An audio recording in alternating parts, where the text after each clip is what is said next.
we're live. So let this music play. I'll be right back. Okay.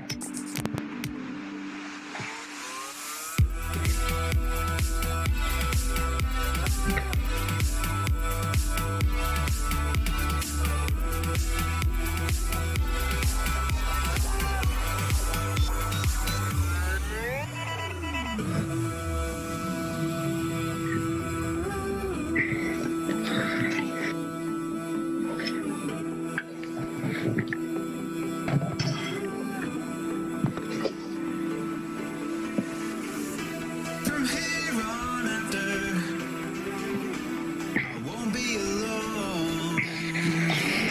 From here on after, I won't be alone. Won't be alone. Won't be alone.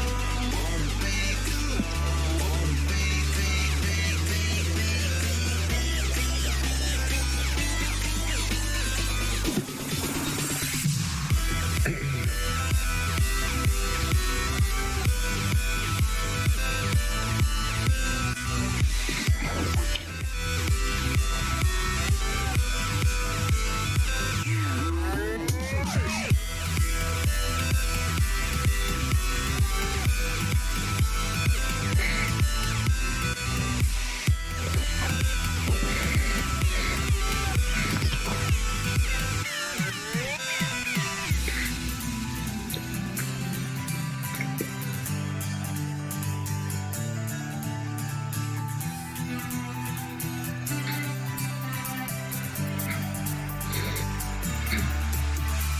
Won't From here on after, I'm gonna make it out. I won't be alone. We're gonna make it out. From here on after, I'm gonna make it out.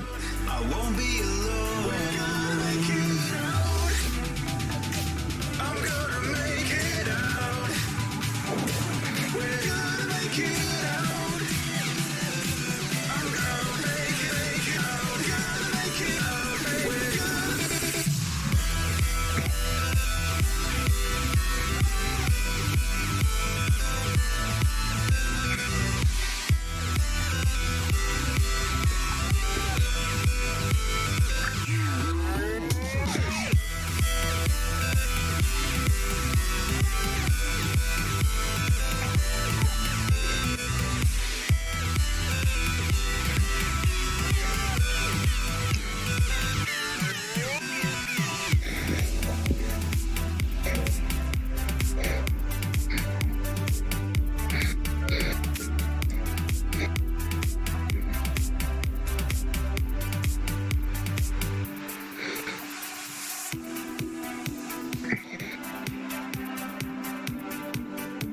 Are you gone?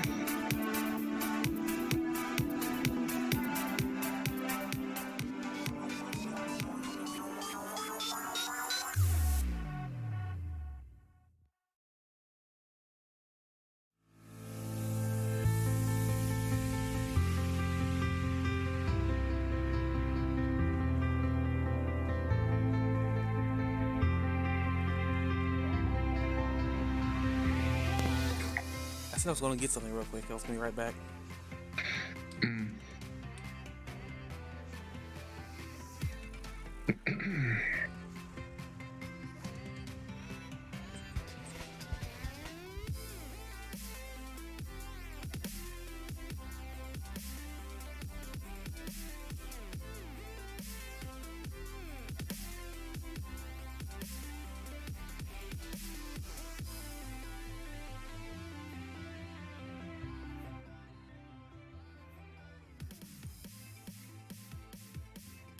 Okay, I guess we can get on with this one. Well, not get on with it, but start with this. Welcome everybody. This is the Anime Podcast. We're here for the last 2 episodes of season 1 of the Dragon Prince, and a lot happened within these last 3 episodes that culminated into the hatching of a dragon. Which I guess is not much of a shock that it happened at the end of this season. Yeah, well, recently you were told me the egg was dead and you didn't think it was going to hatch and No, I never said any of someone's that. hand was going to fall off. But I wouldn't put it past these people to have somebody have a severed hand because that's not that graphic. I'm just saying I'm very, very right. I knew the dragon egg was gonna hatch. No, you didn't. Yes, I did actually. I kind of got I've spoiled. I've got it on recording, posted on the internet where you weren't so sure. No, what I said is I thought the glow there was no glow at all, and I thought maybe it was close to dying. I didn't say that. I didn't say it. I didn't say I thought it was gonna die. There was an earlier podcast where you also didn't think it was going to hatch. No, I knew it was gonna hatch. I was kind of just playing coy. I accidentally got spoiled on the image of the dragon a long time ago before I got to this point because I was looking for an image to go on our podcast, so people have something to look at. Why are you going to play coy at me? And then there's the dragon clearly in there, so I knew that it was gonna hatch. As for when it was gonna hatch, I didn't know. My guesses were at the end of season 1, but I could have been wrong. Actually, I was almost certain I was wrong by the end of episode 8. I was almost certain I was wrong, but first all 3 episodes can be summed up, and essentially after they rescue the egg out of the Arctic tundra, which is where the egg landed in the water, they pretty much are now having to look around to see if they can't find somebody that can help them save the egg. They end up their first stop is in a town that I guess is not that far off from where they were, and the elf girl, I think her name was Maria. She needed to dress up as a human. And I guess there's another funny detail that they decided to, because they kind of brought this up a long time ago that elves only have 4 fingers. They had her put on human gloves, and then the pinky was missing.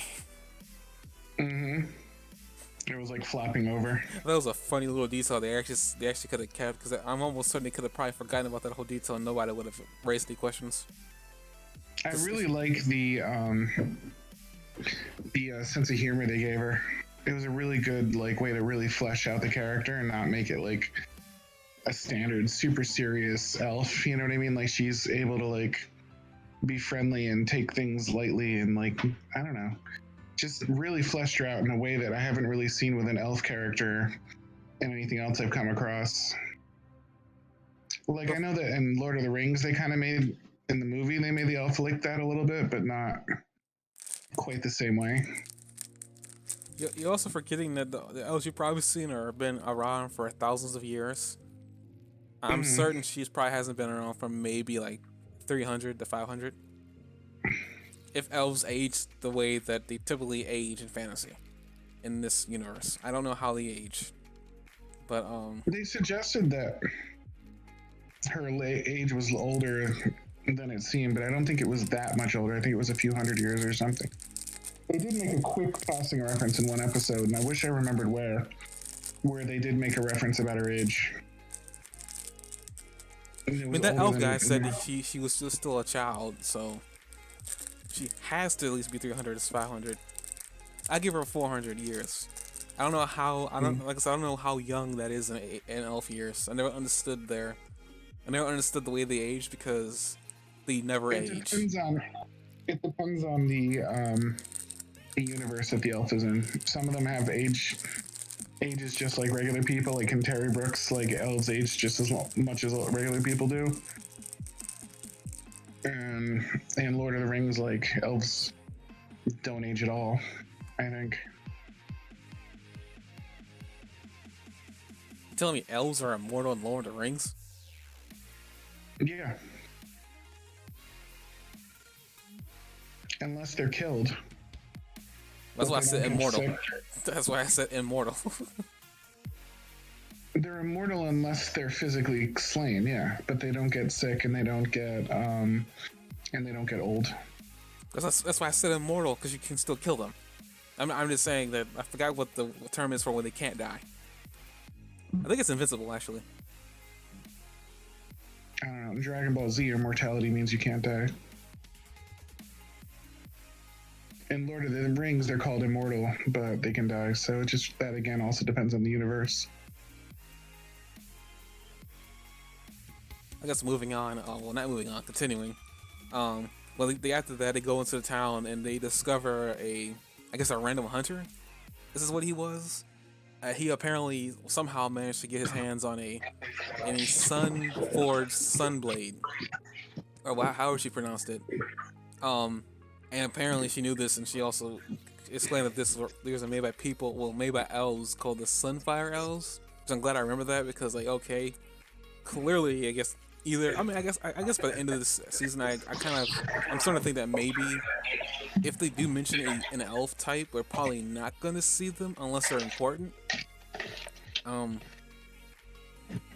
I can't say that I don't think we're going to see a Sunfire. I would like to see a Sunfire elf, but I mean, unless there is a need for one, I guess we won't see what they look like. I think we're going to see mostly moon stuff in this episode and this book. And then we'll see in future books, we'll see a highlight on something else. I don't know. I still don't know if we're going to see another type of elf. I mean, we could. We've seen many moon elves so far, but we've seen little references to other types of magic, like the air ball that he has and the fire knife. So we've seen like hints of other types of magic. Obviously, we've seen plenty of dark magic. Well, I'm not saying that they don't exist. I'm just saying I don't know if we're going to see them later on, unless they're important or something. I don't know. This universe is big enough where I would doubt that we wouldn't. I thought we were gonna end up in the Moon Elves village by the end of this book, but apparently not. I don't even think we're close to it. But we did find a new moon elf because it gets powerful at night, and it looked like a moon elf. Well, she is a moon elf, but she didn't get powerful at night. I mean, we'll get to that in a minute, but they first are looking. She did though, because they tell you that nighttime is when the monsters come out. Remember? Yeah, but powerful. What I'm thinking about is like you can effectively kill something. That elf is an illusionist. She doesn't physically harm anything. She just tries to scare them away. We'll get to powerful and not deadly. You could be a healer or. But she wasn't a healer. She was a fake healer. I was giving other examples of things that you could do that were powerful but not deadly. No, but she wasn't a healer. But we're getting ahead of ourselves because we're not at that point yet. But I mean, the ability to make illusions is a power, and she's very powerful at it because she can cover a whole mountain with illusions. It looks like. I would call her a powerful illusionist as far as illusionists go. She's very powerful. But I don't think that had anything to do with the moon. I think that was just her natural ability. Because they don't even really mention. I mean, like I said, getting herself, but they're in the. She does use her power specific to the evening, because when the girl on the wolf mentioned as they saw the sun going down that's when the monsters come out. So. The monsters are her illusions for the most part, so obviously, they're connected to the moon because she comes from the light of the moon. Like you see her bathes in the light of the moon when she appears. I think the episode was trying very hard to tell you that she's a moon elf. Not necessarily she wasn't a moon elf. I just think that I was trying to stay on track with the power from the moon. The track. No, because Rafa would have said that her illusions came from the moon, but they didn't. There's very specific. Okay, let's use some critical thinking here. There's very specific places that people draw their power from in this. All magic comes from different sources. If it's not the moon, then why does this character that becomes powerful at night? What's her other option? She's not powerful at night. I really think that's just her natural ability. Her powers work at night. No, the thing is, the moon elves, during a full moon, they actually just go invisible. She wasn't invisible. It wasn't a full moon. They just had a full moon. I'm pretty sure that was a full moon with the way that light blipped out of the sunlight. It looked like the moon actually became full the moment she came out of it. You only get a full moon once a month. So it could have been close to a full moon, but it's not a full moon. because they're a few days away from the last full moon. I don't know what the date We system know is. the I'm night- trying to stay on track of we the know episode here. The night the king was assassinated was a full moon. And the moon comes in cycles, so it was not a full moon because we know that's a few days after the last full moon. It was a very, very full moon, but it wasn't a completely full moon.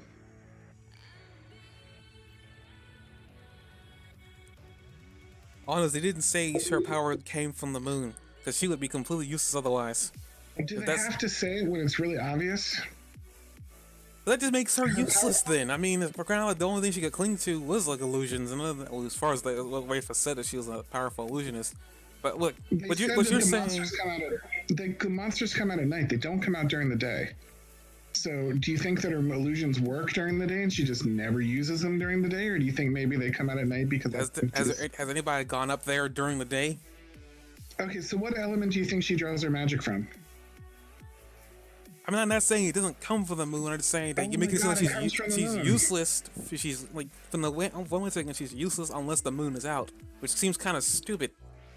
Considering that- Well, her power is probably not big enough to cover a mountain unless the moon's out. Yeah.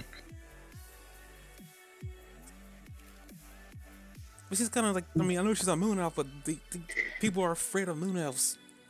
There's a reason for it. They're like their strategic stuff.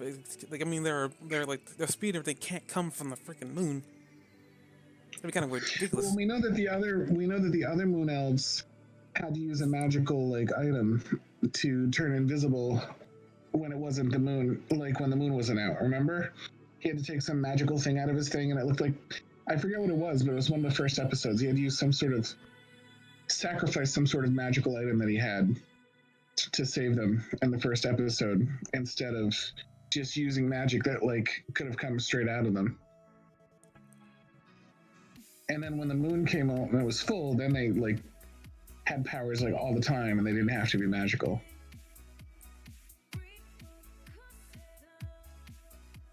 The only ability that he had during the full moon was invisibility. That was it. Cause that was what people were afraid of them for, is because like they're dangerous when they're invisible. They didn't get any magic otherwise from the fullness of the moon. Unless they did, and I just missed it. Whatever you say. I mean, we'll say that her power can't even move. That means she's completely useless otherwise. It means moon I elves don't know, aren't. she probably has some powers that endure, even though like the amulet she put on the wolf. But also keep the illusion on the freaking wolf. It did. So she has some powers that extend beyond when the moon's out, but I think she's much less powerful when the moon's not out.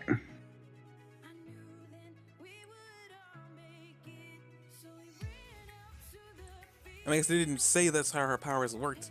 And I know magic like works like drawing from the 7 primordial magics, but it's just one of those things I kind of wish they would like say directly that her power is affected by the moon, versus people having to insinuate that that's how we know her it's powers affected work. by a full moon, right?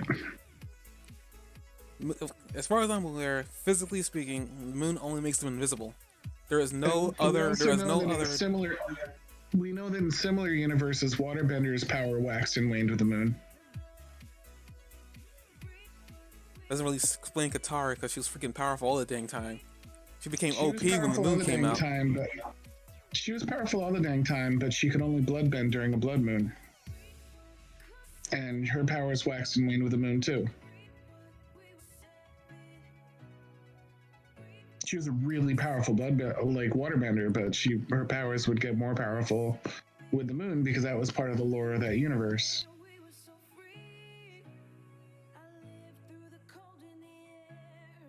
Yeah, I get that, but I just like this. All I'm really saying is that she's completely useless otherwise. Then, because like at least Ray from here is kind of a big deal. Well, not really. She didn't really make it seem like a big deal, but it's just kind of weird that like so far the only other magic moon elf we've seen is the one that just does illusions. Because the other ones didn't have magic. It's just part of their genetics. Well, not genetics, but like part of what they're capable of doing was becoming invisible. Is how they made it seem. They made it seem like a. I know other worlds they call it like. In Naruto, they call it Kekkei Genkai, which is a bloodline trait. The way they Just made to it- throw this out there, have we seen moon elves do any magic that wasn't illusion based? Invisibility could be debatably a type of illusion too, right?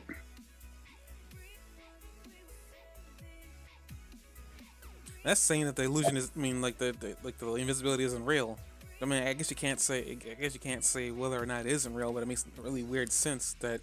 I mean, if you think of illusions as bending like the visible portion of reality, like that's pretty much all they do. Like illusions make things appear, they make things not appear. I think it's possible to say that like the ability to affect what somebody can see could also impact what they don't see. And we know that the other moon elves were able to turn invisible because they do to protect themselves from the people that were going to find them in that clearing. So we know that invisibility is one of the things that they can do magically, because that's not the only time someone became invisible.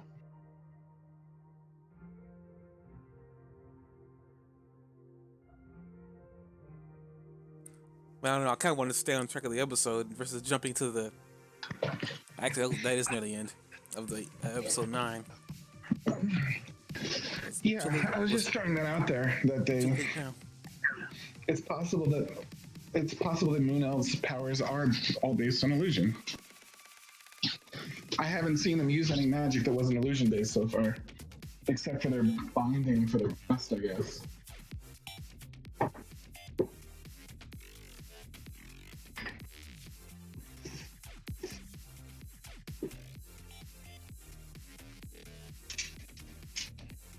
I guess all their magic is illusion based. I'm just like, I'm just sitting there. It just seems kind of weird. Like when they bring up magic voters and wizards, it just seems kind of weird that. That's what I'm saying. Like she can't. Like I mean, her powers can't just be like linked to the moon because she would be useless otherwise. Because in the morning she wouldn't be useful at all if she were to travel with them. I mean, she is going to travel with them, but it just seems kind of weird that her powers would be strictly linked to the moon. Period. Like she cannot do anything unless it's a full moon. She would be completely useless otherwise. How in the world do these elves hide during the day? You know, like you can only use like even if you have like magic bombs that allow them to become invisible, that only lasts for so long. Callum is pretty useless without his magic ball. Well, we'll see that otherwise, because I don't know why they had him break the ball in the first season. It's just kind of weird they decided to have him break the thing in season 1. Now he doesn't have a magical focus at all. I know. But what I'm saying is they've been saying that repeatedly that they're like, oh, you're a powerful wizard, and it's this ball, like, because I wouldn't be able to use magic at all without this ball. So that conditional thing you're talking about, like, his magic works because he has that ball in his hand so far.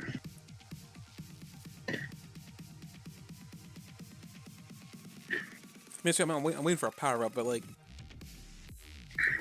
I'm just saying, like, this is kind of like weird that if that's how their magic works. Like, I mean, they're fighters. They're clearly ninjas and assassins. Yeah, and the dark magicians need spell components to cast all their magic. They have to sacrifice things. When she was handcuffed, she had to like look all around the area to try to find what she was going to do, and she was going to have to turn the chains into snakes because that was the only way she could get them off her. When she wanted to find Callum and the gang, like, she had to go on this whole series of fetch quests to get everything she needed to cast the spell and then climb to the highest mountain. It sounds like in this universe, magic is something that is hard to do. Like, you need to have certain conditions to make it work.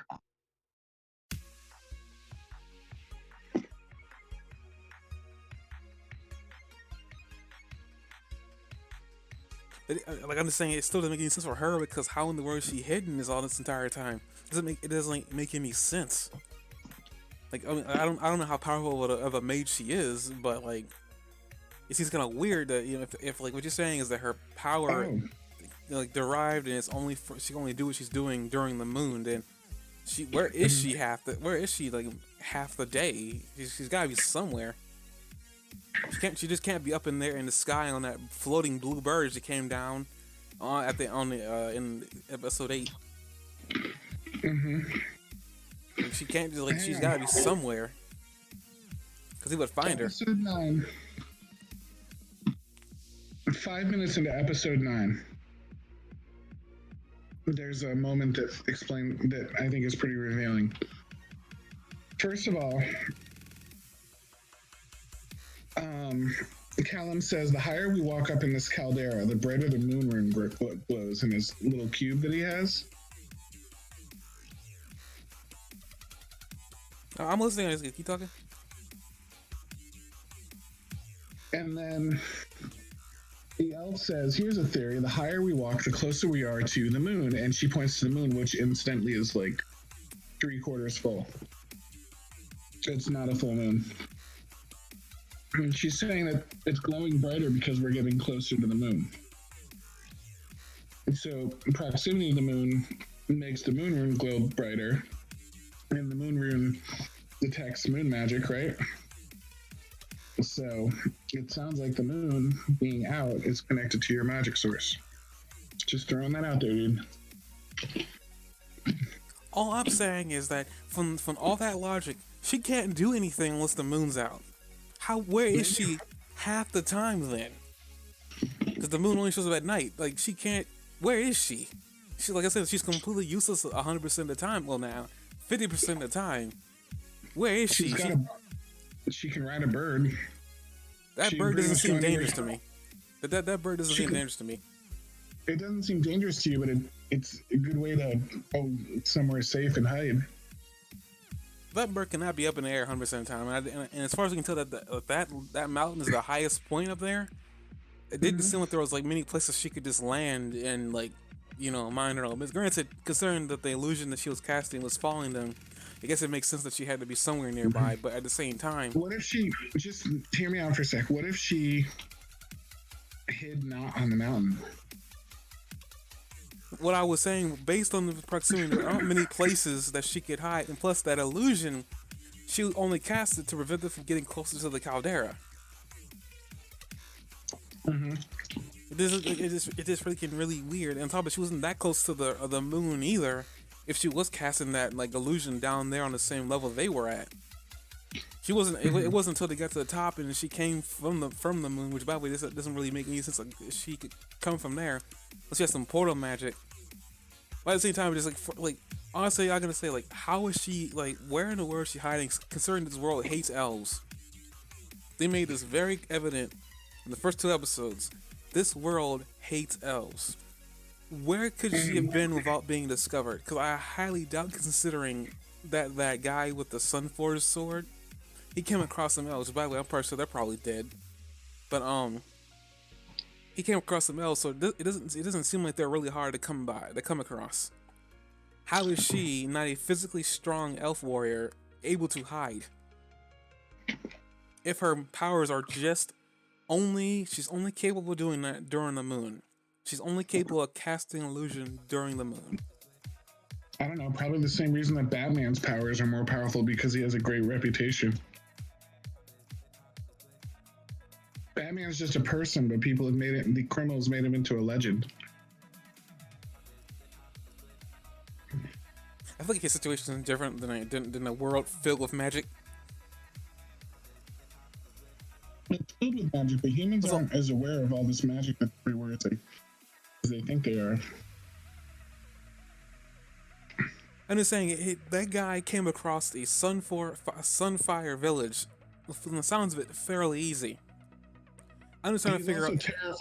That guy's also terrified of elves. Everybody's terrified of elves. Right. Not one human in that world is not afraid of elves. Granted, aloud, like the princess's aunt almost killed her. Right. All I'm trying to say is that if her powers are she's only able to cast illusion during the moon. It doesn't make any sense how she survived all this time, regardless of like, I guess, stupid luck that no one managed to find her. But it seems kind of weird. She can't use her illusions at any other point in time.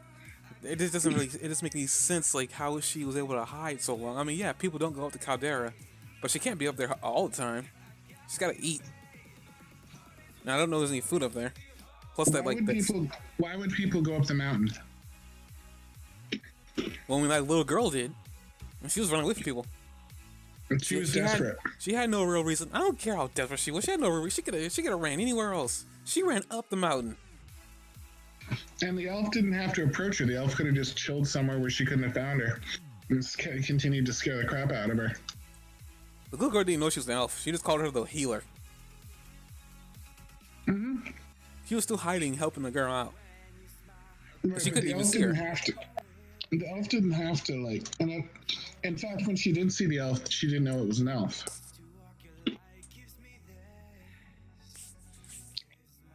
On this mountain, as far as people go, she can do everything on her terms. If everybody came there to try to find her, she could just put up illusions or fly away. But she can only do illusions at night. Her powers don't make any sense. Is she like from the sounds of it, she isn't capable of much of anything else. Like she's not capable of anything else. Is what I'm getting at. If her magic can only be used at night, she's not capable of anything else. Well, she can. She has at least an ability to make some enduring illusions, right? Yeah, but from the Does way she do you're the dog sounding, leg? from the way you're making it sound, her powers are only able to be done at night when there's a moon. There is not a moon during the daytime.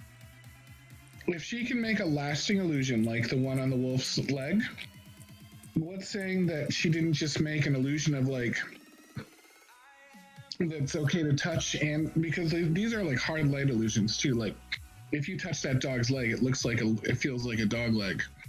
What's to say that like she didn't just make an illusion like that over a cave and live in that cave, and the outside looks and feels like what rock, but it's an illusion.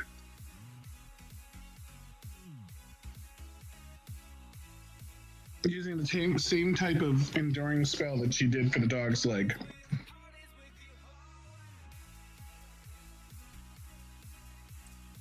I mean, nothing, but I'm just saying it bugs me that it sounds like you're saying that she can't do anything when there's a sun out. It really makes She's absolutely probably no not sense. as powerful, yeah. She's probably not as powerful when the sun's out. I don't know if she can't do anything, but she's probably not nearly as powerful when the sun's out.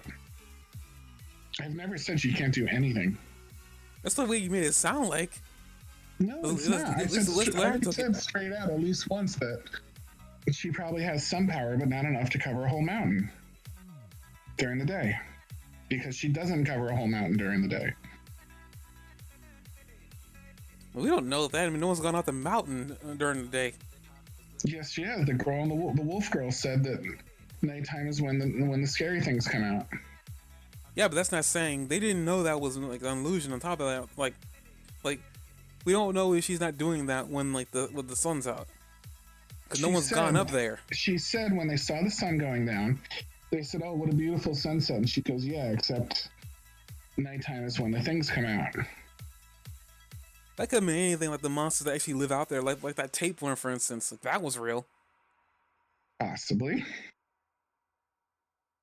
How was that possibly? You saw that worm bit whatever that was on the ground. I think it was a buffalo. That was What real. I'm saying is possibly it's just a coincidence that she thought that nighttime came out is when the monsters came out, and that all the monsters that come out are also nocturnal, the real ones as well as the illusionary ones. It's possible. It's possible the entire mountain runs on moon magic, for that matter. It's possible that the elf lives there because it's the nexus for moon magic. We don't know. But a little bit of critical thinking says that this is a very likely conclusion. And I can't think of a more likely conclusion. I agree with that, but I understand that it bothers me. It sounds like she can't do anything otherwise, and people are afraid of elves. Like granted, what these rest of the episodes have shown me is that you can't trust anybody from the way they look, and it's just one of those things where even the elf lady said that she never fixed the wolf. She only made the wolf look like. She only made the wolf look as a look in a way that humans would accept her. She removed the dog collar on her so her leg disappeared. But by the way, I want to sit there and say this much. This bothered me this entire 3 episodes. This bothered me. That dog was that wolf was the size of a horse. Yes. That bothered me. Why? Unless the thing's a dire wolf, there is no way a wolf would be that size. And they never confirmed what type of wolf she was. So she could have been a dire wolf for all I know, but it still bothered me that thing was the size of a horse. Because I was thinking maybe it's because of her size, the wolf appeared bigger than it was. But then Callum got on the back of on the wolf. Then my entire world just blew up. So I don't even know, like. This world seems to have creatures that don't exist anywhere else. It's also got a leech that's like 10 times the size of a horse, and it's got a toad thing, you know what I mean? A toad monster. I just assume that we're living in a world that has some alternate versions, like in the same way that you don't really question in Dragon Ball Z that just dinosaurs are just chilling. Actually, no, people have questioned that for years. The president is a dog. People have questioned that too. People have questioned these things about Dragon Ball Z's world. I'm just saying, like, there's just stuff unexplained in some universes, but I was willing to accept a big dog because there were other creatures that were just inexplicable in the world. I thought, oh, okay, this is just one of those other inexplicable animals. Yeah, but what about the horses? They have literal horses. They also have whale-sized leeches. I mean, leeches can get that big if they drink enough blood. No, leeches do not get to the size of whales. I don't think that's the size of a whale, because whales are much bigger than that thing. I mean, like, whales are much bigger than the size of leeches do not get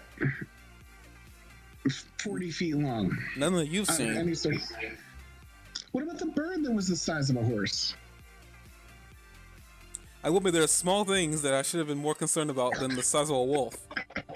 But still, there's a bird the size of a horse too. Like, you didn't care about that. There's creatures in this universe.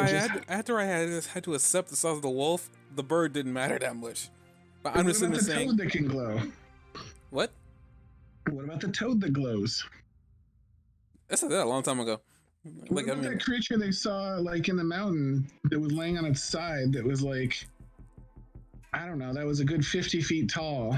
Listen, man, listen. I'm gonna just say this right now because I know where this is going. This is not the motorcycle again, okay? I am not gonna harp on this. I know. I've been thinking on the back of my mind and trying not to say This is not the motorcycle thing. This is totally different. Everything explained in a very literal way, or it doesn't exist to you. It doesn't make sense to you. What I'm saying. This is not the motorcycle, by the way, because the motorcycle is just a talking object that I wish they would explain if it's a robot. But that's a whole different argument on my part. I've already accepted the wolf, which is why I didn't complain about the bird. I'm just sitting there saying, when I was looking at this thing and I was seeing her ride on the back of it, I was like, maybe it's just the size of her that's different than the wolf. The only thing that pissed me off about the wolf? Nothing. I mean, other than like nothing really. Okay, what pissed me off about the wolf was that it doesn't really have that extra leg, right? The illusion. The illusion was, according to her, it was strong enough that he could stand on it. It doesn't really have that other leg, and she kind of says, "Oh yeah, you never had that leg." But when he holds up the toad and it lights up, I'm sorry, when the toad like eats the cricket and then it lights up, everybody's blinded, and you see the wolf take one of its paws and hold it over its eyes, and the other leg supports it. But if you look closely enough at the animation through much of the rest of it, the wolf is leaning on one of its legs all the time, which makes you think that like maybe it never really did have that leg, or it was used to not having, like it knew that it didn't have the leg. And the idea that the wolf knew it didn't actually have the leg would be supported by the fact, what's the little prince's name? The true prince? Not Calum, but the other one?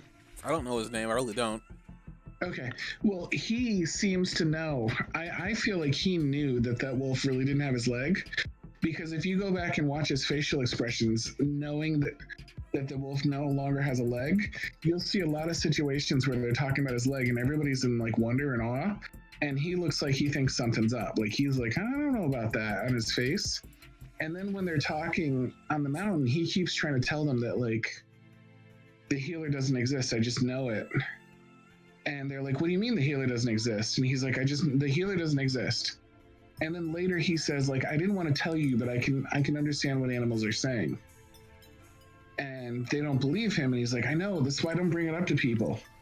But if you connect the dots there, him looking suspicious when they're talking about the dog, and then him knowing that the healer's up there, but not being willing to give them a reason. And then later him trying to explain that he understands what animals are saying, and he doesn't like to tell people because they never believe him. And then he finally like goes out and risks his life in front of the spider because he says, no, spiders don't talk that way. That's not a spider.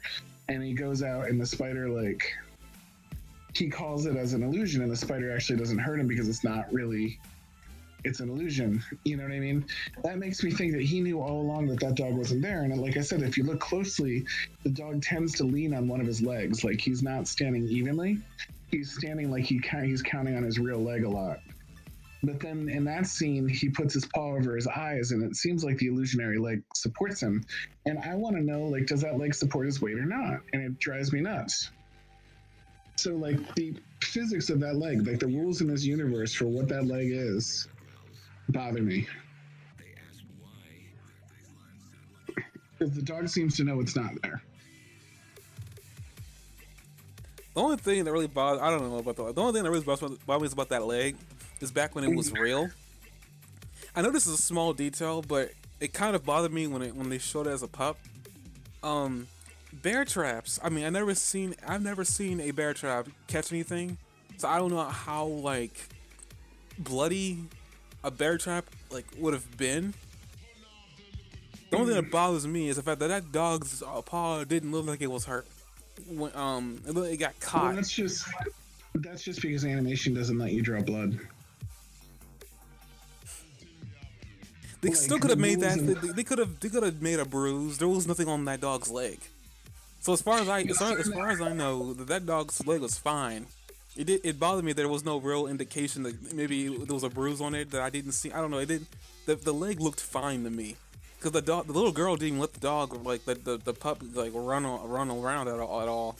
We see her run see her run off with the dog and the wolf, and we come back I think a day later and the leg is gone. So we don't even know if what damage was done to that leg. I understand animation limitations, but they still could have maybe made it look like it was like get a bruise. Bruising isn't like against kid cartoons. I know that for a fact. The fur look ruffled or something, yeah. But like there was no real indication that leg was damaged. So like for me, I'm just sitting there like they're gonna pull this whole like we gotta remove the leg thing, aren't they? And then I was like, yep, they pulled the hole. They're gonna like remove the leg. I'm just like, it didn't even look bruised. I mean, on top of that, and as far as I know, as before, even the size of the wolf, I accepted it mainly just because like, okay, maybe it's a dire wolf. Dire wolves existed in our time, well not in our time, but they were real a long time ago.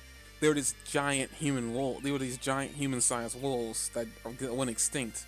So maybe that's what this is, because it's definitely the size of a wolf that could be that big. Mm-hmm. So they don't know. They don't say what type of wolf it is. We just know it's a wolf.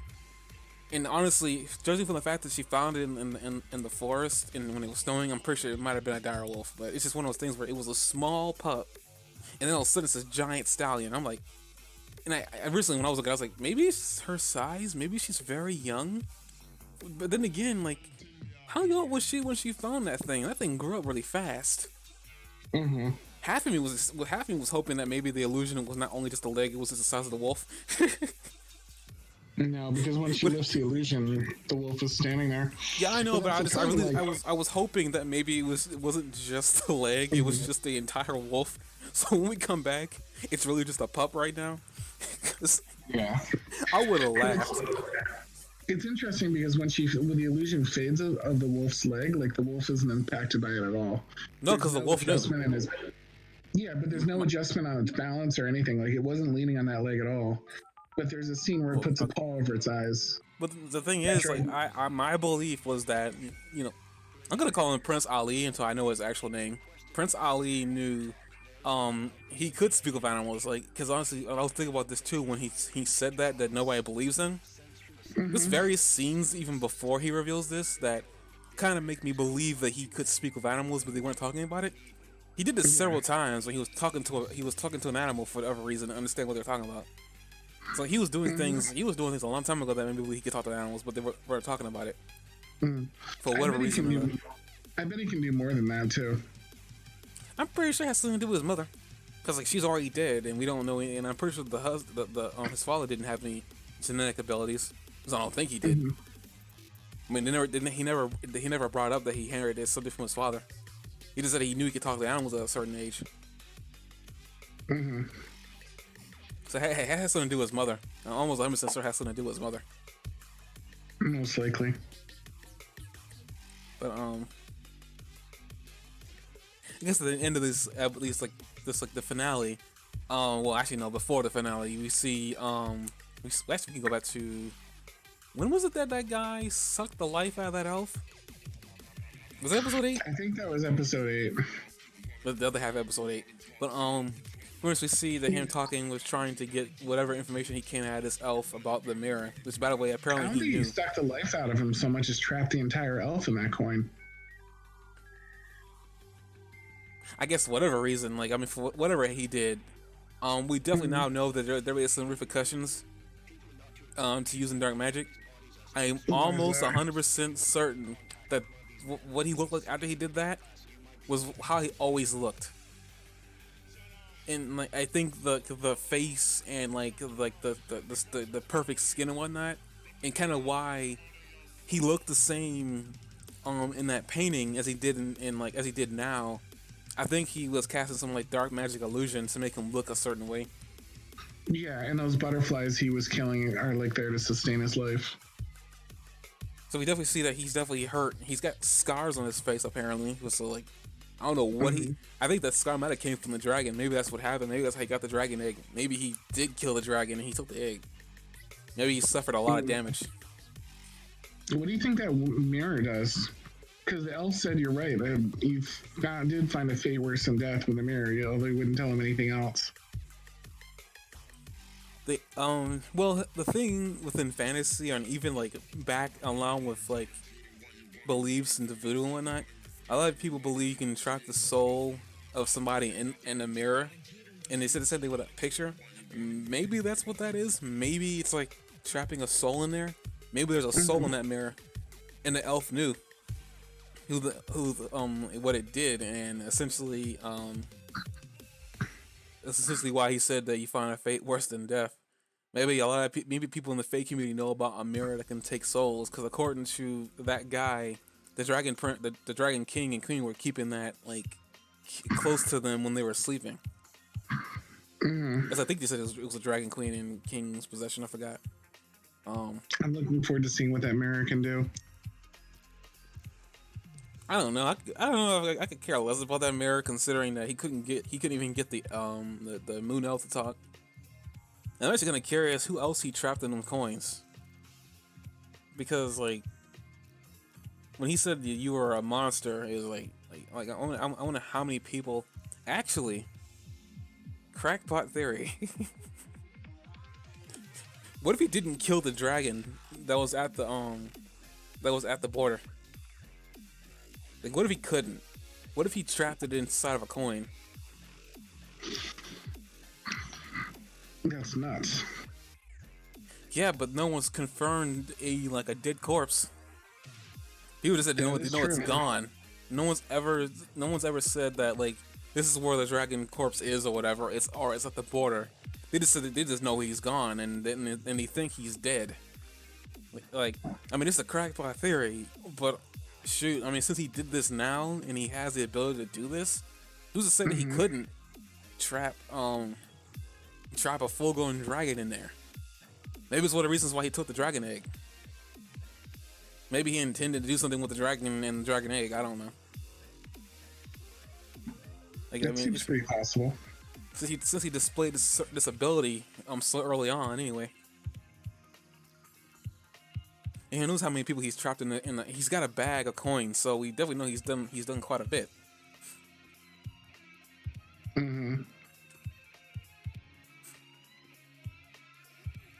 But I feel like if he had that, he might have tried to use it as a way to persuade the elf, and I think the elf would have done it for the king. Not necessarily. The guy didn't seem like the type of guy that would think. Because he was trying to first be nice to him, and then that didn't work. And then he just showed him a coin purse of coins of people that, you know. Because we see that he showed him the coins.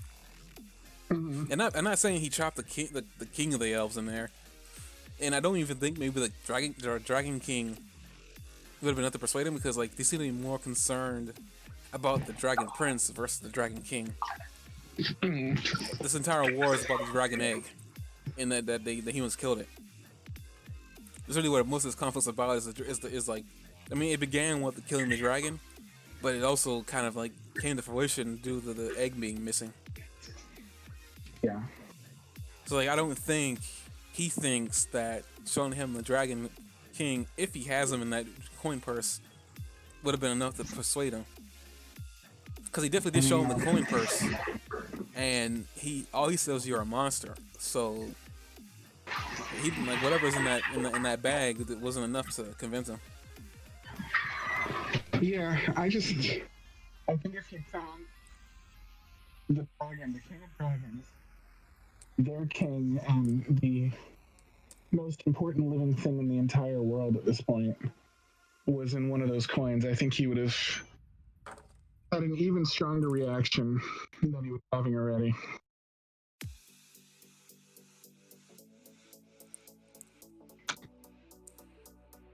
I mean, it still a crackpot theory, and I'm just saying it's kind of weird that they decided to show he had this ability now, when they could have easily shown that he had this ability a long time ago. Yeah.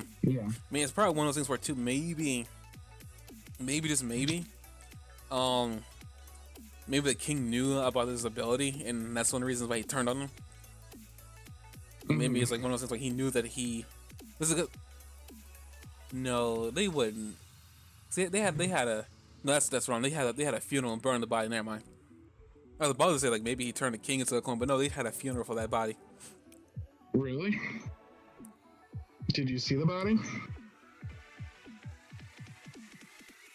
I mean, no, but like it seemed. Well, I mean, I was gonna say it seems like a lot of work to pass off a supposedly dead king.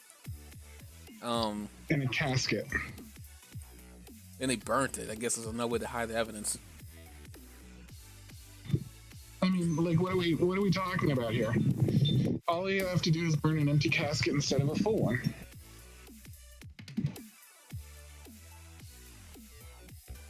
I mean, I guess. But the thing is, too, is like, I guess I'm assuming a lot here. Because like, we see what he really looks like now after doing that coin thing. You'd think he would have came out that way looking, he did to the king. But then again, he would say that he didn't do it, and then this cast a spell on him to keep himself the original way he looked before he walked out. Because he had the cane with him inside the room before he walked out. So it's a possibility. Yeah.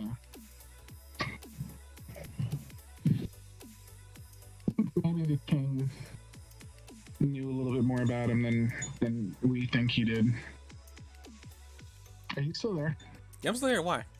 Okay, just making sure, because your voice has been cutting in and out slightly. Not cutting out, but getting that like weird electric noise sound that you've been cutting out. sometimes So I happens. don't know. Maybe it's happening when you're doing that. You're cutting out. I don't know. Anyway, I think that I think the king almost definitely knew. The fact that he suggested that the king knew about the dragon egg, and how much the king doesn't seem to trust him at that point, and how much the king hates dark magic. I don't know exactly how much the king knows, but I think it's clear that he knows more than maybe we thought in episode 1.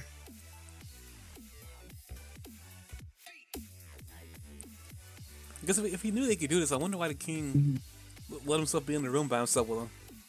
You think he would want to you think he would want more witnesses so he can like push him to use it so he can get put in jail. Maybe he was just like, I'm gonna die like a man about it or something. But something brought the king from the portrait with that guy by his side to the point where he stood up over him and said, "You are not my friend, you are a servant, and you will know your place if this is my last day on earth." Something like some story transpired between those 2 points where they were best friends and really, really close, especially in a world created by the people of Avatar, because you saw how 2 people in power, like in the Avatar, like fell apart with the Fire Lord and the Avatar. So, you know what I mean? If this world mirrors the Avatar world so closely. Like there is that thing to consider. I mean, I thought about that, but the I mean, issue, like the issue with this, I don't want them mirroring that story. But also the other thing, if there was a story that transpired, from the sounds of it, it might have a lot to do with that woman. hmm The wife that that the king took, because from the way Aunt May was acting around, Varian, Varian, she didn't trust him, and also from the way she was acting around him too, I could tell that she almost didn't like him to begin with. yeah. She didn't waste no time distrusting him. It was one of those things where like I'm almost certain that maybe, just maybe, and there's no proof of this until we see proof that maybe he had a crush on her, because during that painting, maybe they were best friends, and then after that painting, maybe that's when the woman walked in, because we don't know when the sisters even came to that town in the first place. Because he had been coronated as king at that time, so there's no telling when they came in to that kingdom. So it's a possibility. Maybe it was one of those. It's just two best friends who liked one girl, and one best friend got mad because the other one guy got the girl. And it's one of those like really pitiful. You're this pissed off about somebody who didn't even like you to begin with, or something like that. And it's like when the king realized all this has happened. It also could just be one of those things too, where maybe the king always had this in him. He always had this control in him. It's just that he, for whatever reason, decided to exert it now versus exerting it a long time ago. Because it seems also weird that he decides to now, of all times, tell him that he's a servant and I am the king. When, like I said, clearly they were best friends, or friends enough to be able to be in the same painting together. Because even Varian said that he asked him to be inside the painting with him. So it was one of those things where, like, it's really interesting how, like you said, how they went from the painting to now. Right. And I also think that a point that you kind of touched upon there was like just how mysterious the powerful women of this world have been. Like through the entirety of season 1, now that we're through, we haven't seen or heard anything about Callum's mother. We haven't seen or heard anything about the queen. We haven't seen the dragon queen, although we're sure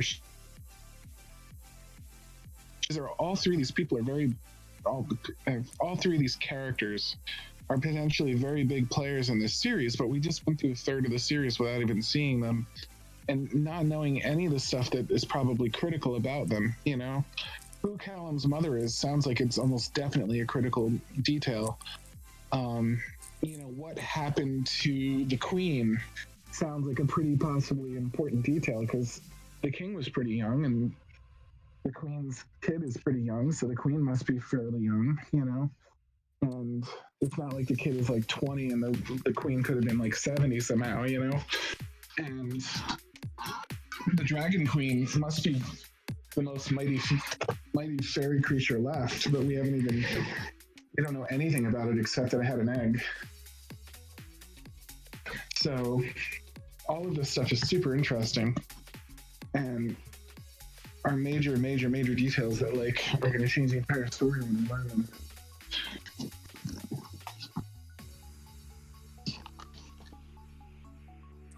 I mean, yeah, it's really interesting that we've only heard their about these women, and they haven't made any real appearance. I mean, it's kind of like how Naruto's done this whole like throughout the entirety of the show, because you'll hear the same phrase over and over again when it comes to men and their wives.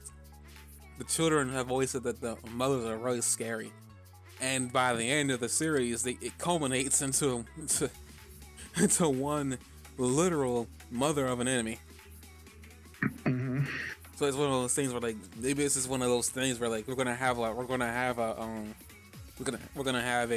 I guess a final fight with maybe a female character. I don't think that's how it's gonna work. but it's a possibility that maybe the next season we're gonna be talking about like, because right now the only thing I can think is that now they're really gonna be heading straight for the border so they can get this kid to his mother. Because it almost seemed like to me that dragon imprinted on that frog, and it's gonna probably be the cutest thing throughout the entirety of the season.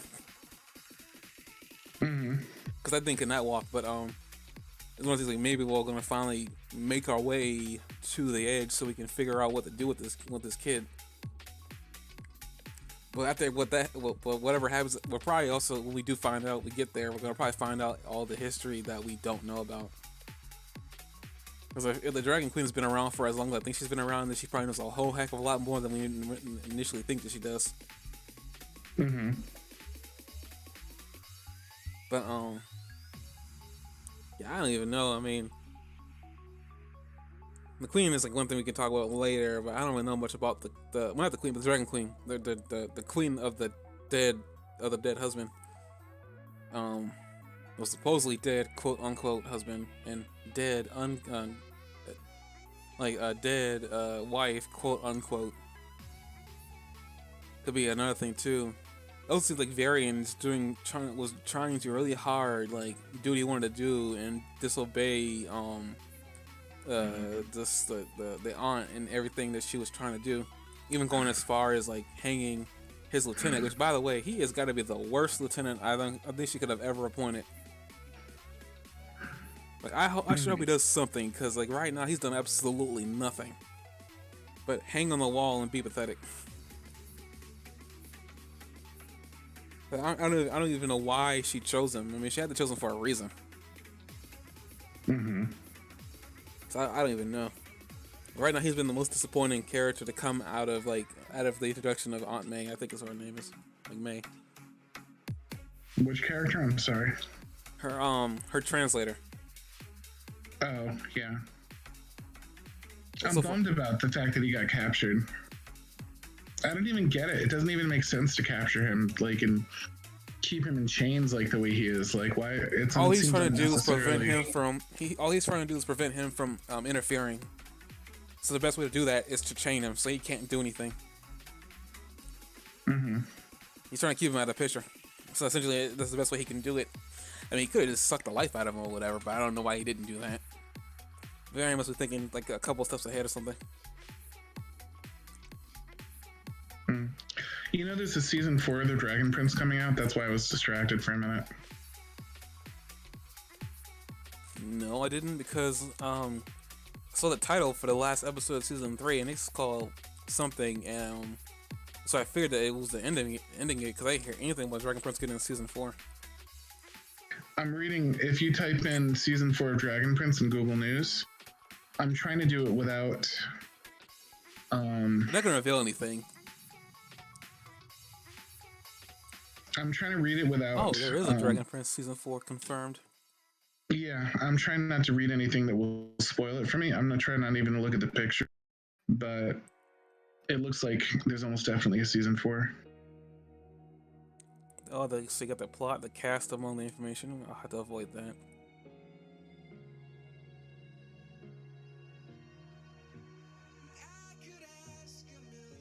Meaning, maybe the first plot has been resolved and maybe there's a new one.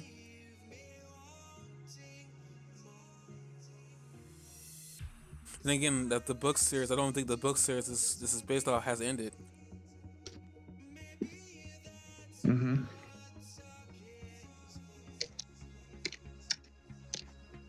It also seems like super new news. It definitely is coming out by the end of the year,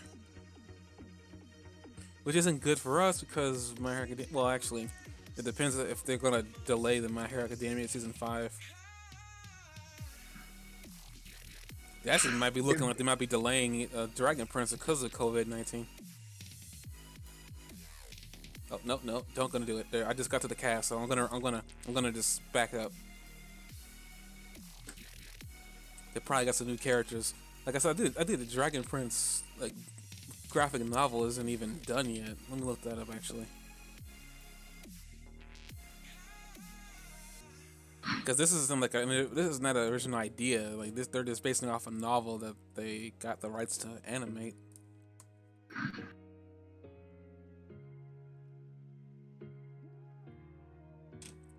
How many volumes does this even exist? I guess I'll be going to Amazon. Hopefully, I don't see anything I don't need to see. I was reading Twitter and I already read something I didn't want to see, so I'm going to stop. But it does look like there's going to be a season 4. I almost want to get this Dragon Prince novel series. Don't do that to yourself, you'll ruin it. This is the thing. If there is anything, here's the thing. I used to like watch anime or read manga this way. It's gonna be hard to beat that practice out of me. Really? I don't even know how many volumes this series has got. I'm seeing Avatar stuff all over the freaking place. Perfect volumes. How many even exist? I was hoping to get to Wikipedia, but Wikipedia isn't even showing up for me. I'm getting all kinds of like. Wikipedia didn't seem helpful. I don't know how many. I just want to know how many books exist. That's all I really care about. I think this is breaking news. I think this is like something that was announced at the end of the last month or something. Well, according to Wikipedia, it's still going on. How many volumes exist?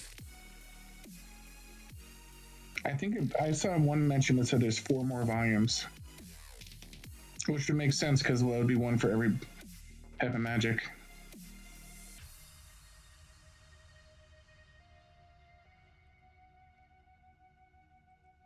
Man, I just want to know how many books exist in this freaking series. That's all I care about.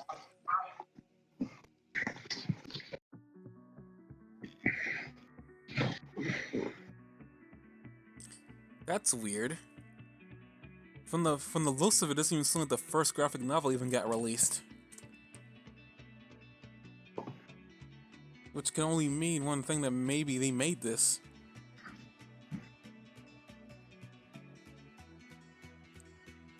Which I wouldn't put it past them, but I thought this series already existed, but maybe I got the wrong idea back when I first heard about this. Mm. Dang it. Because doesn't even look the first graphic novel is even out. It's supposed to come out September of this year.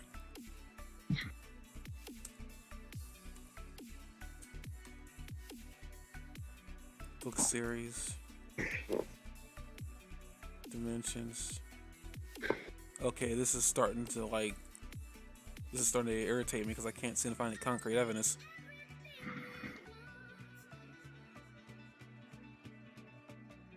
Number 1. Oh crap, this is coming on next month.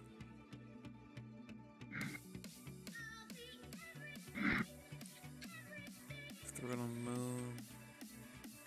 That's coming. It sounded like it might have been delayed slightly because of COVID.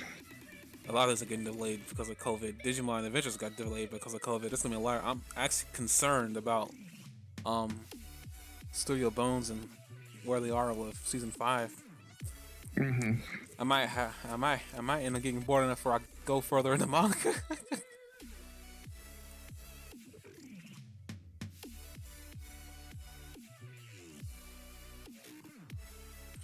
That means maybe season 3 had ended recently. Like really recently. Like I mean like maybe like last month or something like that. I don't even know. I don't have Netflix, so I wouldn't even know when they released. I mean, all I can really tell is I don't know. It seemed like maybe I got the wrong idea with the Dragon Prince, and maybe they made this. Maybe they made this series. But I remember hearing about this stuff at the end of Legend of Korra, and they made it seem like this series already existed, and maybe it did, and maybe they were like working on this on the side of like Avatar and whatnot. Mm-hmm. I'm only seeing like one book, and it's like the very beginning with Rafa, Callum, and the prince on the cover. And that's it. Like I haven't seen anything else, which is really weird. Which means actually would explain why I couldn't find anything on it when I first heard about it a long time ago. Maybe they were making it for the first time. Oh no. Dragon Prince, a fantasy novel by American author Melina Rowland, the first book of the Dragon Prince trilogy. I don't think this is definitely not what this is definitely not what I think it is. So maybe I found the wrong thing. Maybe this is an entirely thing that he made up on their own. I can't find any other proof that there isn't. So if they made this series, then like there's gonna be a lot of it. There's gonna be a lot of avatars throughout the entirety of it. Then they might be able they might be able to get away with a couple of references. I mean, I'm not because they're not gonna transplant everything from Avatar. They might be able to get away with making references. But then Nickelodeon wouldn't even know they're doing it. It's the only way they could get away with it. Like Nickelodeon would have to not know they're doing it. They made the closest story to Avatar they possibly could while having zero chance of being like sued over it. But tell us what you shouldn't get sued over because like they were the ones who made everything. Nickelodeon just has the rights. Right, but what I mean is like this is. Yeah, I get what you're saying, but I'm saying at the same time, like if they ever get caught, Nickelodeon shouldn't be able to sue them because they were working for them. Like every single bit of like animation that Nickelodeon has archived in the library is their work. So like, so it's one of those things where like I feel like if I, as we end this thing off here, if I worked for you and I left you because you know you're doing something stupid and screen, I should be able to take my property out of the company because it's my property. I'm the one who put my heart, like my sweat and tears in this. They literally did because they animated everything by hand. Like I said before, I couldn't imagine like how long it took them to animate that Ozai fight, because there were so many frames in that fight, it was ridiculous. Like everything was just smooth. So like, hopefully, what I'm hoping for is that there is a season 4 confirmed. We'll see a dramatic change and like quality in season 2. It'd be ridiculous. Granted, they kind of fixed everything by the end of season 1. The choppiness of the walking cycle got fixed, and I don't know how. Maybe it's just so bad that I'm just now forgetting about it, and my mind is putting in the frames that don't exist. So maybe it's just that bad. I just kind of stopped caring about it. But so Ruby's animation is better than this right now. Just gonna point that in there. Gotta get that Ruby plug in there somewhere. I think it's much principle. Like by the end of the season 1, Ali Akbar's children managed to find where they were, which apparently, from the way that the elf mage was looking, she knew what was happening and she was quite concerned. But apparently, Ali Akbar saw the trail for where the princes were. And if you wonder who Akbar is, it's a variant. I keep forgetting his name. I'm gonna keep forgetting this man's name. But they now know where he is, and that's the end of season 1. Is that now they know where they are. Or at least where they were about when they made the spell. Well, they hadn't moved by the time that trail made it to them. When that first scene we saw the trail make it to them. I guess another too. I thought the series had ended, and I'm gonna say right now the last episode title. I don't know anything else about it, but they really made it seem like it was the ending of the series at that point. They just they're gonna meet when they get to that town. That town is gonna be in an uproar over everything anyway. They're gonna find plenty of people to talk about where the elf was and where he went, and hopefully they don't catch the kid with the wolf. Or find the old man and like torture him or something, because that would be really sad. I'm gonna say something about this girl with the wolf. Specifically the girl. There was this one frame. Huh? She's very carefree. Yeah, about her. There was this one scene, and it's the only scene that made me feel this way. But it was when she was talking to Callum and she was upside down on the wolf. For whatever reason, my mind transplanted Ty Lee over her, and I was just like, "Wow, it's the only scene in the entire thing I've seen of her that reminded me of Ty Lee." What the heck? Like it's funny too, because she was just as helpful as Ty Lee was when she was in the series. It was like very weird. I don't think it was intentional, but it was like I felt like she was like the only poorly written character, or unless there's something about her I don't realize yet. I feel like she was the only poorly written character in the series so far. really. You didn't think the guy with the stone forward's like knife was poorly written? I thought I could at least understand him and where he was coming from and what he was about. With her, like, she was contradicting herself and acting inconsistent, and not in a good way. Like, it didn't tie together or feel like it was building up to something. It just felt like she was sort of erratically behaving, you know what I mean? And I couldn't get my mind wrapped around what her general character was, except in the most vague way. Where that guy was just very like straightforward and predictable, and maybe poorly written because he was so predictable. But she was just like all over the place, and I didn't feel like it was like on purpose. I don't think she was really poorly written, and I don't even think she was really that random. The only thing I would say that was random about her was the fact that like they talked to her about the mountain, and as far as I can tell, they didn't say anything to her that made it sound like they were going to go up that mountain, and they left her alone after they accidentally spoiled the beans on the dragon egg, and ran away from her. And that was the end of one episode. The next episode, she is already ahead of them, acting like Yoda, in the weirdest way possible, in deep in the woods. Like, yeah, and she doesn't like. She just shows up, like she just found them, and that was all there was to it. And then, like along with that, like there was like her constantly suggesting that they go back, even though she went out of her way to lead them there, and you know what I mean, and stuff like that. And then like the story kind of changes a little bit about like who she saw and the miracle that happened, and like she's like, I can lead you to them, and then the next thing she's like, well, she kind of found us, and then she's like, but we went by a tree, and then when they meet the elf, it's like at a cave, and like it just seemed like, I don't know, it just seemed like if the more closely I looked at her and tried to figure her out, I didn't feel like I was delving deeper into a mystery so much as just like a sloppily written character. I don't think she was meant to be a mystery. I don't think she was just a little girl who just hyperactive. That's all I really got from her. She was a kid. She was the kid who. I didn't think she was a mystery either, but there was a lot of contradictions to what was going on with her, and they didn't feel like she's a little girl who clearly didn't remember what happened. I don't think she remembered the fact that the woman found her. I mean, she never said that. She never said she found the healer. The healer just like showed up. Actually, listen. I can take you to her.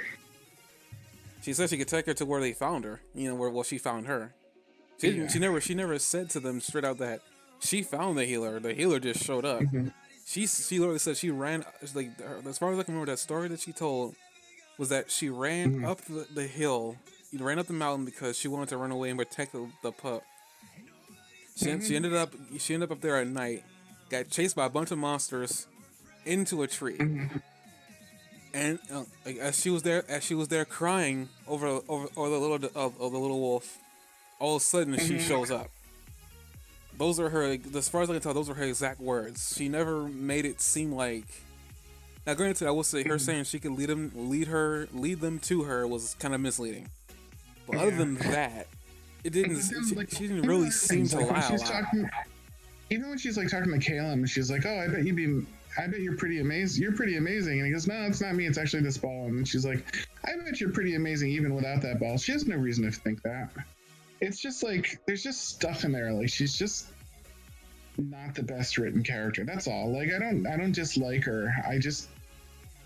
I couldn't get into her because I felt like every time I locked onto something about her, it was contradicted by like plot contradiction than anything else. And I don't feel that way about any other character so far. Like I said, even that like really basic character, the guy with the knife, like he was kind of supposed to be a basic character. He's borderline like, I don't know. He's like something to overcome and sort of. I don't like even think he was that. I didn't like him. Yeah, I mean, he was just sort of a quick plot obstacle that they threw in. Wasn't supposed to be too serious. Like, it was okay. It was okay. He was like, not everybody has to be like poetry, but the other character is like central to the episode and seems to be like someone that's going to persist for a while. And I just expected a little bit more from someone that was that integral. And she could turn out to like resolve. It could just be messy because I don't know her yet. You know what I mean? Like there's characters in the past that like contradict themselves a lot, like Uncle Iroh, that it turned out to be an unbelievably brilliant character. So it's possible that like I learn more about her and then things work their way out. But if that's not true, it's just kind of like not the best character in the series, and that's not saying a lot because all the other characters I feel like are fantastic. I don't know. I liked her more than I liked that knife dude. Like I didn't like him when he first showed up. I didn't get into his character. And you want to talk about contradictions? I didn't get into the character either, but I think he served his purpose. I think he was just supposed to be a quick extra, and that they don't have enough time to do universe building for every single extra that shows up. I don't think that little girl was meant for anything really. That's why I'm like I think you're looking at like I think we're trying to look into her too much. I feel like she was just like she was just there as a touch nothing but the lamp type of thing where you know they're there and then that's supposed to be there. Granted, I thought that of her when she revealed the story and then she showed up in the woods. I highly doubt she's going to be traveling with them because she doesn't really bring anything to the team. If there's anything I want to agree with you on, but she doesn't bring anything to the team, unless that wolf has some like accidental imbued powers that we don't know about. I mean, is she? I guess the other little small detail about her that I didn't really like that much was the fact that it's funny how when she brought that pup in when she was missing a leg, she had a father who was there. It seems kind of weird that Callum found her pretty easily, and on top of that, her father wasn't nowhere to be seen. Yeah. I know it's been 3 years, but I don't know where that guy is. Like, if he's out there working, they don't explain that's where he is. It's almost like they could have at least explained what her father was, because she's got 2 boys in her house with her by herself. One of them is of legal age to, if he knew what, you know what I'm talking about. Like, it's just one of those things. Like, it seems kind of weird that, considering how protective of her he seemed and selfish enough to want to make sure that he could provide for him and her, it just seems kind of weird. On top of that, they never even showed the resolution for that dog. It just seemed like the dog is just there now. It's really freaking weird. They don't even explain. Like, did he just give up, like, to get rid of her, or like what happened? Right. I don't think she's really meant for anything. So like for me, the knife dude. We'll talk about some weird contradictions with this man. He took down, well, I believe he took down a Sunfire Elf to get that knife. It seems kind of weird that he's afraid of a Moon Elf. It seems kind of weird. He has this all-powerful, ever-burning knife in his possession, and he's afraid of a Moon Elf who was just. I think he wasn't afraid of her until she one-shotted his like knife out of his hand. So he was ready like, to fight her head to head until she was just like, zoop, and she took it. He didn't have the knife when he was against those fire elf things. If he actually took them out, if that's really what happened, I don't think that guy was up to killing a fire elf. Whatever it was, he was able to get the knife from those guys and get away with it. It just seems kind of weird that he had that kind of like cojones there, and then all of a sudden he shrank when he was against this one. Frodo had Sting and Mithril armor, and he didn't kill anybody to get them. Like, sometimes stuff just ends up in the hands of someone that doesn't deserve it. Again, I'm gonna sit there and say I have never seen Lord of the Rings, so like I get some of the names, but I don't know any story significance. A fire elf gets injured in the woods, stumbles away from the scene of the battle, is not found, and dies with the knife in his hand. He finds the dead fire elf and takes the knife. That's one example of how he could have gotten the knife without having earned it.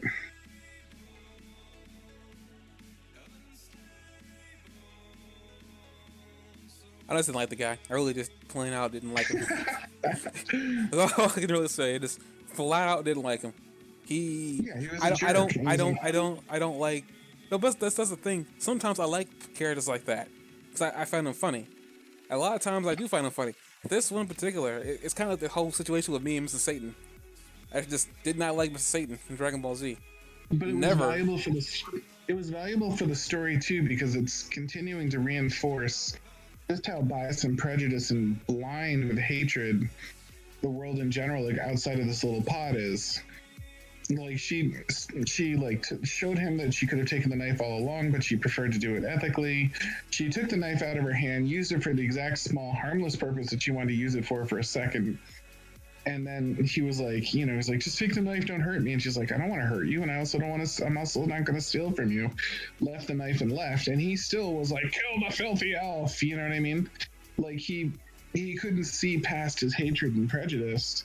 And I think the writers wanted to give you a little reminder that, you know, as nice as everybody here is being, and as like redeemable as some people are, like the animal healer guy, like, you know, was willing to heal a dragon egg, and the girl on the wolf was willing to help them too. While there's still some redeemable people, the people at large, the mass, like the angry mob led by that guy, just don't care how much evidence that they see to the contrary. They're just ready to hate. And I think it was helping to build that story of how simple-minded and uncomplicated this hatred is for so many people, and like how they're just not seeing the facts in front of them. No, I think it was valuable to the story to have that reminder, because at this point you've got a lot of like, you've got a clear bad guy, you've got the evil guy that's like sucking souls into coins and stuff like that, and you have a clear good guy with these people that have all joined together. I think that was just reminding you that there's also the people they need to save. You know what I mean? They need to stop this war. And right now, there's something to solve. Like there's still all this hatred, and there's also people that are open-minded to like helping others. So I think in the world building sense that guy was important because of his simplicity. It was like symbolic of like the simple and like stupid hatred that everybody has right now that's built up. And how it's like not really paying attention to evidence or details, or even being open to the idea that elves aren't just all arbitrarily horrible, evil things. I get that, but I could have dealt without him. I could have dealt with like the constant reminder, because I did need to remind that this entire world is bigoted. Well, not bigoted, racist. I didn't need that reminder. Because, like, I mean, they did a good job at, like, really showing you that the world was racist. I mean, even Aunt May, who, like, usually she's the type of aunt that will believe you no matter what.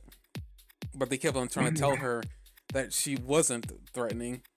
She didn't care. So, I mean, I already know, like, we already got clear evidence that something happened.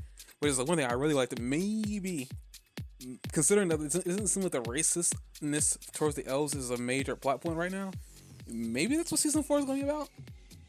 I don't even know, because like, right now I'd like to know why. Like, I would really like to know like why the world feels this way, specifically against moon elves.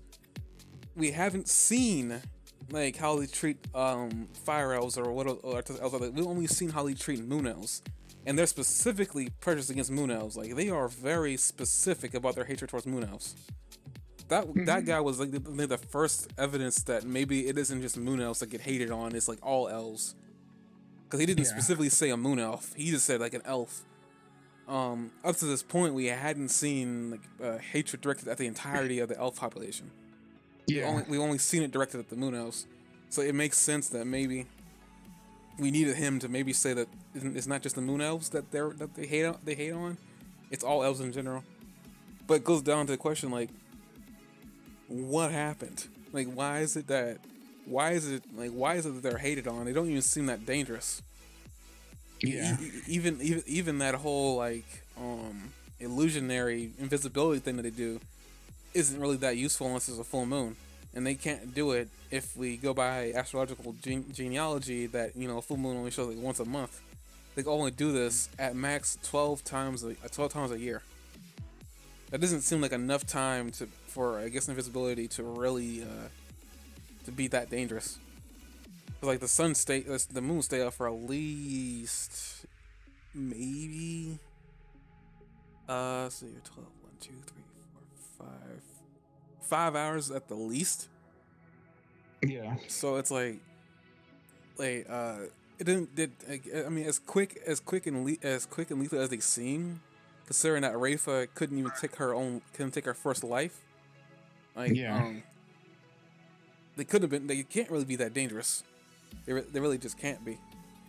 So I don't know what happened. Like maybe we're gonna have a situation where maybe we're gonna have like a Fire Nation, Earth, Earth Kingdom, like Water Tribe, Air Nomad situation where maybe something happened with them and the humans. Because Callan does say that everything they were told was that they were evil and they eat people, which seems to be a very exaggerated thing. You know, I think they did say that they eat people. I think. Drink blood at the very least when she offered her the juice. So like I mean something freaking happened because like they got the full brunt force of whatever was going on. I guess a good thing. It seems like propaganda because the bad guy wizard dude like knows exactly what they eat because he went like to great lengths to get perfect food for him, like the oranges and stuff, ate them himself.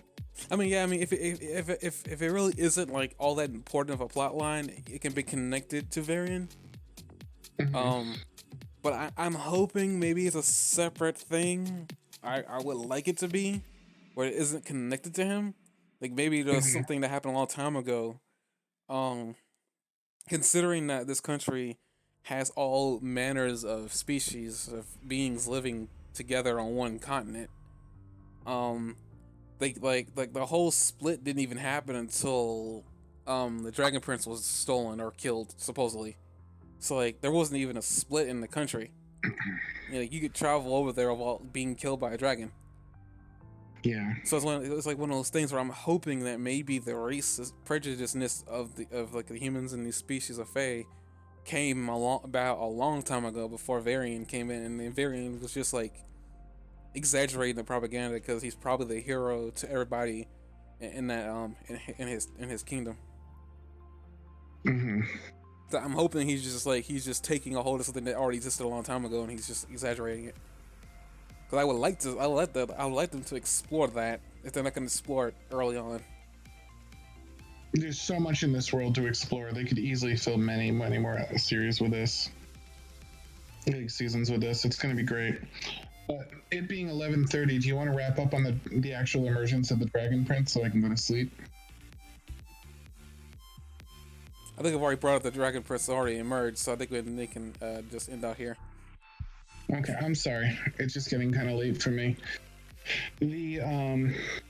I thought it was cool that the Dragon Prince, like, after all the different things that they've seen them try to, like, get the band off, he just kind of walks up, licks her hand, and pops it off, and he's like, "Boop," and he's like, "Yee." I think that's annoying. Really cool. I think it's cool because it shows how casually powerful this Dragon Prince is, that even as, like, a 2-minute out of the egg hatchling, like, he's already able to perform miracles. I think it's a really good sign of, like, the hope that, like, they've been carrying on their back through this whole thing, like the thing's power and potential. I think it's great that, like, something that's been a tremendous struggle is nothing to this thing because it shows, like, its potential.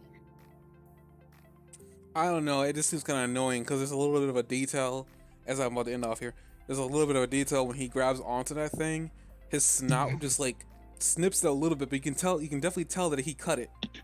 And I'm just sitting here like, Yeah. Are you kidding me right now? Like, and I'm sorry, like, this miracle should be a lot more fun for me, but it's just annoying. Like, the little guy did that, and I just found it annoying. I'm like, Are you kidding me? Like, somehow his snout is sharper than a blade. A blade forged by sun elves. That annoyed me. It was cute when he did it, but at the same time, it just really brought back to, like, this is annoying. Like, to me, it seemed like maybe they couldn't come up with any real clever way to get rid of the band, and they realized at the last minute that they had to get rid of it, because if they didn't, they're going to get rid of that arm. So they just had the little guy go up to her and just scissored off of her hand. Okay. So it's just one of those things, like, they could have come up with, like, the episode that dedicated to her finding that guy to get the something. They could have easily done something else during that episode to get her to get that off of her, but they decided to keep it on her, and maybe they didn't forget. But it seems like such a last minute thing that they decided to bring up out of nowhere, and just have him just go up in there and go, Yeah, boop. Like, are you kidding me right now? I'm glad she's not gonna lose her hand, but are you kidding me right now?